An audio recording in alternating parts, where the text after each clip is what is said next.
Welcome to KRA's The Hub, the official podcast of KRA Corporation. And now get ready to hear workforce topics and trends you need to know on the go. Hello and welcome back to the program. This is Doug Foresta. I know that many of you have been familiar with Maxine Suka, but Jonathan Overall is, I'm actually going to be joining him. He's the Director of Workforce Operations and Program Performance at KRA. So you'll be hearing from Jonathan today. Also joining us is Zaskia Ruiz, Executive Vice President, Administration and Finance for KRA Corporation. Zaskia, welcome. Thank you. Thank you for having me on the show. And thank you. Yeah, it's a pleasure. And Jonathan, I look forward to doing this again with you many times. Thanks for letting me join you. Thank you, Doug. I'm excited to be here today and look forward to joining you more often on this podcast. Thank you. So, all right, well, let's start with, we're going to talk today. As we record this, we're in March, and March is Women's History Month. And, it's a great time to highlight, women in business. So, Zaskia, I know you've had and continue to have a very successful career. Can you take our listeners through a little bit of your own career journey and how you came to your current position at KRA? Sure. I would be happy to do that. I would say that my career journey is split into different phases throughout my life, spanned. It's not something that I would say I dreamed of being the EVP of an organization, as a child.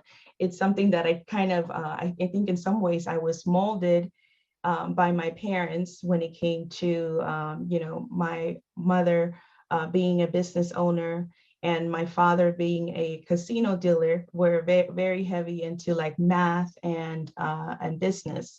And so like at home, part of my chore was like to pay the bills, for the house. When I was like a teenager, they're like, here are the bills, you pay the bills. So I think that started with understanding how a business works, how a household works, and essentially how a business runs. And throughout my education, when I went to school, I was not interested in business because I was getting that at home. I was mostly interested in people and history and poetry, the things that I was not getting at home. And eventually, when I, started college, I thought I was going to be a child psychologist. Again, I had a strong interest for people connections, people interactions. And finally, when I spent a long time, I think I spent a long time studying different things during my undergrad. I changed my major many times, from child psychology to women's studies, to history, to Spanish literature. And then finally, my parents were like, it's really time for you to pick a major and graduate. And that's when I decided, okay, well, all of that was just information I wanted to gain. But as far as a career, I said, okay, I'll stick with business, which is where I started as a child. So I went back and I finished studying business administration, completing my undergrad in business administration, concentration in accounting after 8 years. But it was okay with my parents because I graduated high school when I was 16. So it was perfect timing. So I really enjoyed learning. So I've always enjoyed, I'm never satisfied with what is presented. I always want to know more. And I think that kind of set the stage for my future careers. I worked at at one point I was in the boiler room at a stocks company, and I was the connector, the person that got the investors on the line, got them interested, and transferred them to the stockbrokers. Then I moved on to recruitment, started doing recruiting for language services. And I think that's when I started to fall into the mold of administration and finance from recruitment. To me, that's like sales of good news. So I loved recruitment, but the owner noticed that I was going to school for accounting. This was when I was with Interpreters Unlimited. I was studying business, and he needed someone in the accounting department, and he tested me on the spot And I guess I answered things correctly. And he basically mentored me and molded me into, eventually I became the assistant controller for the company in a very quick matter of time. But he spent a lot of time mentoring me and just showing me how to run the business from a financial perspective. And from there, I relocated. I moved into a government. I started working for a local government here in California. And I would say I have never really applied for a promotion. I just went into a business trying to understand how the business works and try to solve the problem. If there's a problem, I'm there to solve. I'm part of the part of the team that wants to solve the problem. And eventually I moved into another organization, a publicly traded company, that I thought, I'm going to go into this. I don't want to manage anymore. I want to just be a staff. But even at the interview, they did not allow me to, they did not offer me the staff position that I wanted. They offered me a management position at the interview, and that was at Wilden Financial Services. And so I went in there looking for an analyst position. I just wanted to do data. And they said, no, based on our conversation, we would like to offer you a management position. And eventually just contributing, solving problems, solving solutions, building the teams, improving morale, improving efficiency, putting in processes in place, things that I enjoy.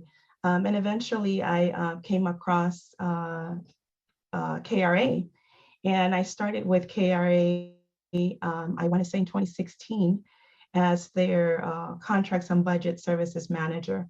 And that was, again, a sweet spot for me, because to me, doing like accounting on budget is like playing a video game. It's second nature to me. So it's something that it's easy. It comes easy, it comes natural for me. But eventually, again, the owner of the company had other plans for me, and and my role has continued to expand throughout my tenure here with KRA. But now when I look at things in retrospect, that has been the case. I come into an organization and I just want to contribute. But eventually the owners, the leaders of the organization, they see something in me and they challenge me, with additional responsibilities, additional duties. But I would say it just comes with my interest in learning and interest in wanting to solve, finding solutions to problems. There's something they see in you, exactly. The leadership qualities that you have don't allow you to kind of hide out somewhere else, right? Yeah. Thank you. Zaskia, thank you for sharing your story. I love how your journey incorporates really a background of having a strong family support system. Also it includes the stepping stones of how you got to where you are today. Sometimes it's not always a straight path. And I think that's really encouraging for our listeners out there who might be in the midst of their own career journey, but realizing that there are different opportunities along the way that ultimately lead us to where we are. And I love your approach, your attitude of coming into organizations and seeking to provide solutions and adding value to the organizations that you're working with. Can you talk a little bit about some of the challenges that you faced along the way in your career and give us some insights as to how you overcame them? Sure.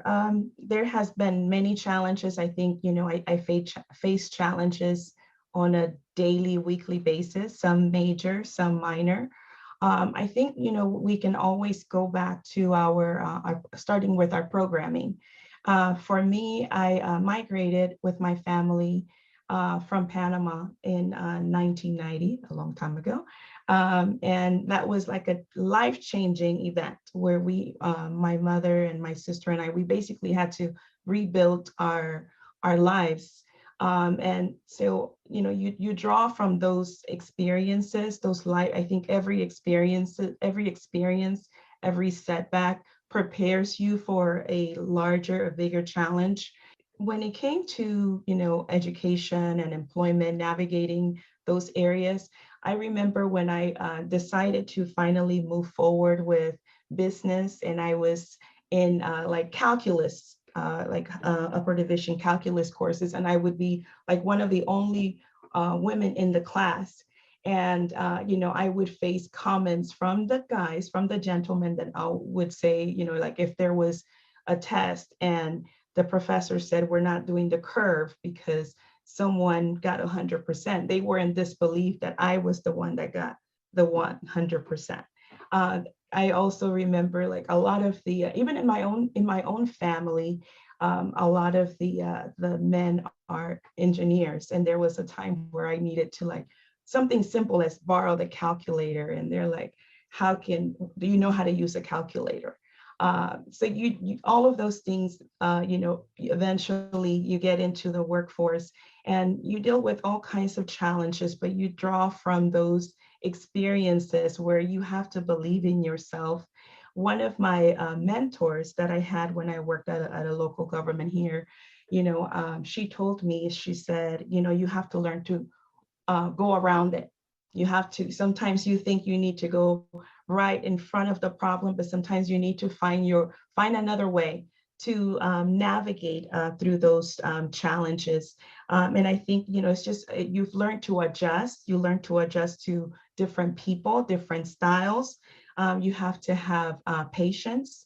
And those are some of the tools that I have used to overcome these challenges, whether it's, sexism, whatever the challenges may be, you have to just, face it. And that's another tool that I got from my mother. No matter what the issue is, you have to wake up and face it, and maybe today is not a win, but perhaps 2 weeks or 3 weeks later, you'll eventually overcome the situation. That's great. It's really wonderful to hear how your support system, the people in your life, mentors, were a key part of really navigating and having the approach to really make it through and persevere through those challenges. Thank you, Zaskia. You're welcome. So, all right. So Zaskia, the people listening to this, some of them are workforce leaders, some of them might be direct, workforce professionals. But, one thing that everybody has in common is that there are women in the workforce. Thinking about your own career, thinking about your own experiences, do you have any advice for leaders and workforce professionals about how can we empower women at work? Well, I think most important for women, I think we need to make sure we have a support group, a lifeline that we can call and depend on for different things. So that could be your mentor, a sponsor, even a close friend. I think that's, most important. There are things that we can do, as far as policy and benefit offerings that eliminate some of those barriers that women typically face. But ultimately, when you are in those difficult challenges and those difficult situations, what really helps is someone just to bounce ideas off of, someone that has been there, that can give you some advice on that journey.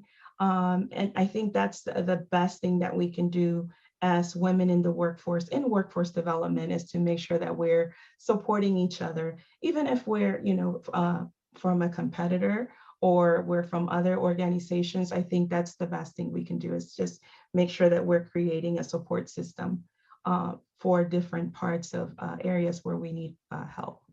Yeah, you mentioned mentorship earlier, and that wasn't lost on me, right? That is an opportunity that maybe historically women haven't had as much access to mentorship and to support.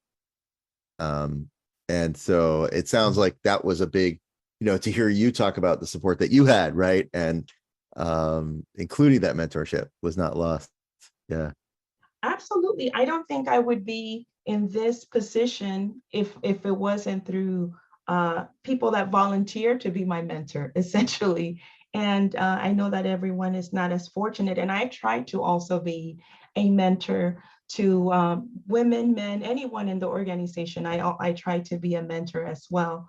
And one of the things that I'm not sure if I shared, but like some of the people that I currently work with, I've been working with them for many years. I work with them in different organizations, and I am, feel very fortunate that they will consider continuing working with me in different places because they feel supported and working with me. Thank you, Zaskia. Zaskia, you've shared with us your journey and how you came to the role that you're currently working in. You've shared with us some of the challenges that you faced and the support system, the mentorship that you've received in getting to that point. And we know currently your role right now is one of the areas that you're over is people, culture, and wellness. Can you explain to us a little bit about people and culture, what that means, and the work that you do around that? Sure. So people and culture is essentially a rebrand of human resources. And the focus, the shift in that has happened over the years where people and culture is focused on the employee experience, finding what inspires them, what is it that they need to be successful in the workplace. And that is, starting from day one, that has always been one of my passions. I really believe that it should not be just one-sided, where the employers, getting the benefit of the employees' contributions. It really should be a negotiation, an agreement. It's basically an exchange of services, and that is the new approach for people and culture. Is essentially people first. Wellness is important for people and culture. I always say that before we start anything, we want to make sure, we always say, how are you doing? First, we want to make sure that you're well, that you're doing well, that you have what you need to be well, and we have to invest in ensuring that, we're supporting our employees and their mental wellness, their financial wellness, and all of those areas. If not, those will become distractions and eventually impact productivity and then just impact the organization as a whole. So starting there, ensuring that we are meeting the needs of our employees, it's far more important, I would say, than just focusing on the reverse, which historically, when you think of human resources, you think of the department that does the hiring and the firing. And that's our shift now in people and culture. Before we get to there's so much that happens between the hiring and the firing, and that's the focus for people and culture, the employee experience throughout the journey. That's great. And I'm sure just over the last 3 years with the COVID-19 pandemic, companies have been placing a greater emphasis on the people that work for them, the culture and the environment, and really ensuring that employers are sensitive to the needs of their employees. And I'm sure your leadership during this time, you've seen a shift in the way that the company has the opportunity to engage with their employees during this time. Absolutely. Absolutely. So, Zaskia, it's interesting. It's not lost on me as you shared your story and how you had this head for business, but you also had this interest in people and humanities. And here you are now doing both at KRA, right? You ended up using everything. Talk a little bit about the wellness initiatives. Like, talk about specifically for KRA. Can you talk about some of the things that KRA has done for to support employee culture, to support a culture of wellness, to support employees? I think there'd be some great takeaways that I think our listeners could get from that. Sure. I think it starts first by listening to the employees, to what they need, and we've done that through we've done in-person town halls when we go to each project throughout the country and just have listening sessions. We also do virtual meetings. We collect surveys, not just exit surveys, but surveys about their experience throughout the year. With that information, we've created several wellness programs. We have a lifestyle account where each employee gets a certain dollar value and a debit card where they can pay for their gym, or they can pay for a massage, or they can pay for a treadmill, whatever they need for their wellness. We also offer, other benefits to help with their wellness.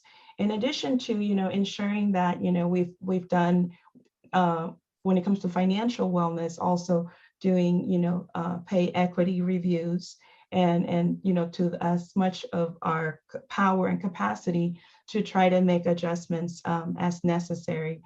So overall, it has to be something that the employee can see, hear, and feel, and it has to be personal to them.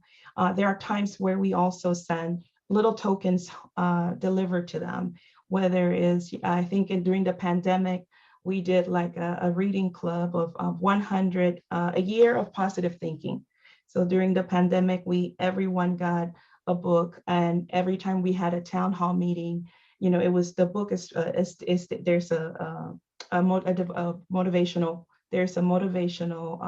reading for each day. So we would read that together just to keep people engaged during those very challenging times. We've also sent like branded teacups with relaxation teas. We've done during town halls, we may do like cookbooks. During our town hall meetings, we'll do like raffle prizes with cookbooks. So just things that sometimes company only focus on, like a branded item that is really for the company. The employee has no use for that. We have also done challenges. You get a certain number of points if you complete certain, walking exercises or those kinds of challenges as well. But most important, I think, is making sure that it's really for the employee. It's really benefiting the employee, not just the organization. Yeah, it's funny. It's like, I think about the company mug, right? Everybody gets a company mug. And not that, KRA mug would be really cool, right? But I see what you're saying.